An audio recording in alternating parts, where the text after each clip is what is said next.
আসসালামু আলাইকুম সবাইকে। আজকে আপনাদের সাথে একটা বাস্তব ঘটনা শেয়ার করব।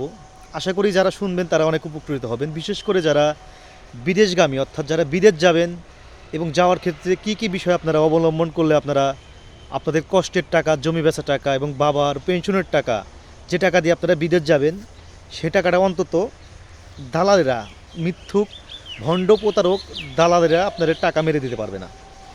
আজকে আমি একটা বাস্তব ঘটনা, সেটা হলো ঘটনাটা ঘটেছে টাঙ্গাইলে। অর্থাৎ টাঙ্গাইলে একটা পল্লী চিকিৎসক, উনি ওনার ছেলেকে বিদেশ পাঠাবে, পর্তুগাল পাঠাবে। তো এই মত অবস্থায় পাঠানোর সময় ওনার একজন দালাল মারফত টাকা দেয়। অর্থাৎ দালালটা হলো ওনারই ভাতিজির জামাই। ওনার বাড়ি টাঙ্গাইলে, কিন্তু ভাতিজির জামাইয়ের বাড়ি কিশোরগঞ্জ, ময়মনসিংহ কিশোরগঞ্জ, ওই কিশোরগঞ্জ অঞ্চলে, হাওড়া অঞ্চলে। এবং ওই দালালের যে বস, ওনার বাড়ি চাঁদপুর। তো এই মত অবস্থায় মূল দালালের বাড়ি চাঁদপুর এবং দুলাভাইয়ের বাড়ি হলো কিশোরগঞ্জ। তো কিশোরগঞ্জ হওয়ার দরুন দেখছে দুলাভাইকে টাকা দিলে তো মেরে খাওয়ার কোনো সম্ভাবনা নাই। উনি টাকা নেওয়ার সময় বলছে যে আমার শালাকে আমি বিদেশ পাঠাবো, এই টাকা মারবো, কখনোই না, ইম্পসিবল, আপনার ছেলে অবশ্যই বিদেশ যাবে। তো এরকমভাবে ভুলায়া ভালায়া 2023 সালে টাকা নিচ্ছে 10 লক্ষ।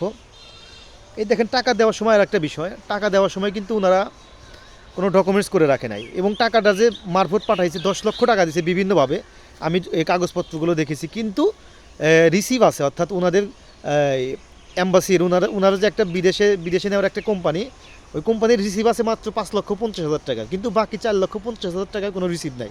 অর্থাৎ বাকি 4,50,000 টাকা উনি বিভিন্নভাবে অন্যের ব্যাঙ্ক অ্যাকাউন্টে কিংবা বিকাশে নিছে, ওইগুলোর ডকুমেন্টস আছে, কিন্তু ওনাদের কোম্পানির কোনো ডকুমেন্টস নাই।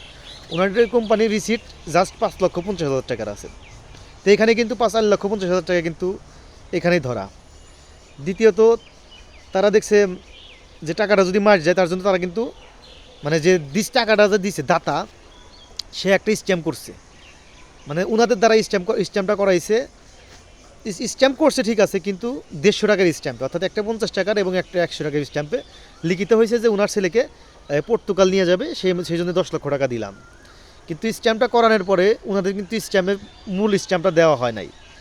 অর্থাৎ ওনাদেরকে ভুলায়া বালায়া ওই দালালে ফটোকপিটা দিছে, কিন্তু মূলটা দালালের কাছে রেখে দিছে।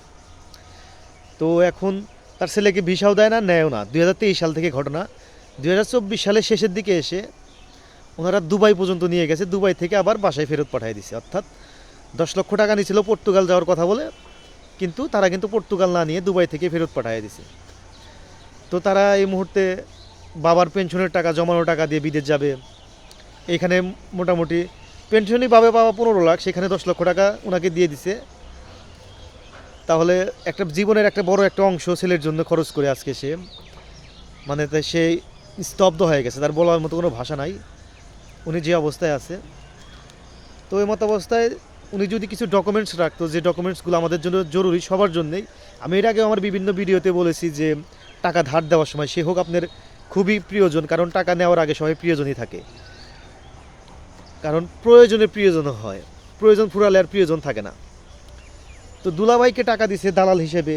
দুলাভাইয়ের বাড়ি কিশোরগঞ্জ, দুলাভাইয়ের যে দালাল সে, তার বাড়ি চাঁদপুর।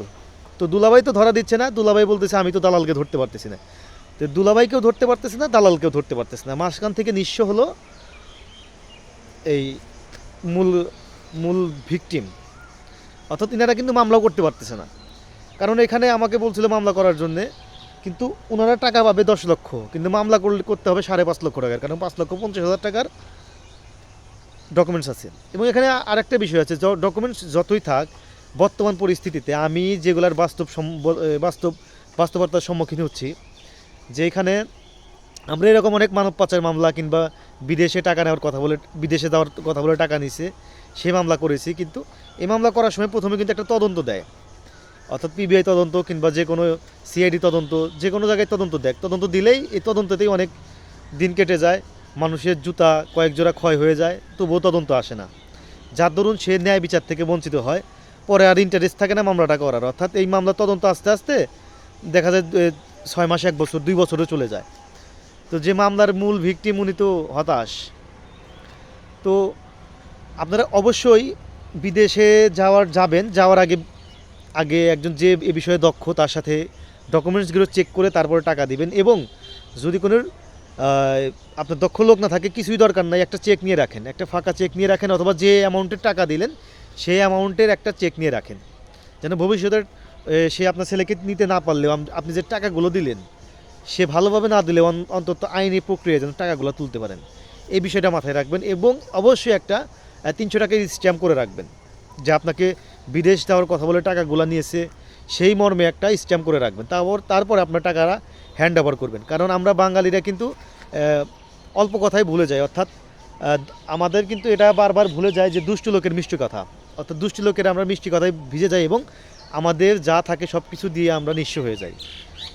কিন্তু আমাদের তো বুঝতে হবে, দালালদের মুখে তো রস দিয়ে ভর্তি, তারা আপনাকে রস দিয়ে ভিজাবে এবং আপনার কাছে যা কিছু আছে সব চুষে নিয়ে আপনাকে নিঃস্ব করে রেখে যাবে। এটাই বর্তমানে চলতেছে। তাই আমরা বিদেশ যাওয়ার আগে অবশ্যই আমরা এগুলো চোখ কান খোলা রাখবো। আমাদের ট্যুরিস্ট ভিসা দিলো নাকি ওয়ার্কিং ভিসা দিলো, এগুলো আমরা অবশ্যই দেখব। আমরা যারা বুঝে সচেতন তাদের কাছে এগুলো দেখাবো, তারপর আমরা টাকাগুলো হ্যান্ড ওভার করবো। তার আগে কিন্তু টাকা দিলে আপনারা কিন্তু টাকা, মানে আমি অনেক দেখছি আমাদের ঢাকায় অনেক এরকম মামলা হচ্ছে। আমি টাঙ্গাইলেও আজকে একটা সাক্ষী হলাম, অনেক ডকুমেন্টস আছে কিন্তু ওনারা উদাও। মামলা করলে করা যাবে, কিন্তু সময় লাগবে, আইনি প্রক্রিয়ায় মামলা করা যাবে, কিন্তু আপনাদের আরও কিছু লিগাল ডকুমেন্টস, স্ট্যাম্প কিংবা চেক থাকা দরকার। তো অবশ্যই আপনারা এগুলো নিয়ম মেনে চলবেন, আশা করি আপনারা তাহলে জীবনে প্রতারিত হবেন না। ধন্যবাদ সবাইকে।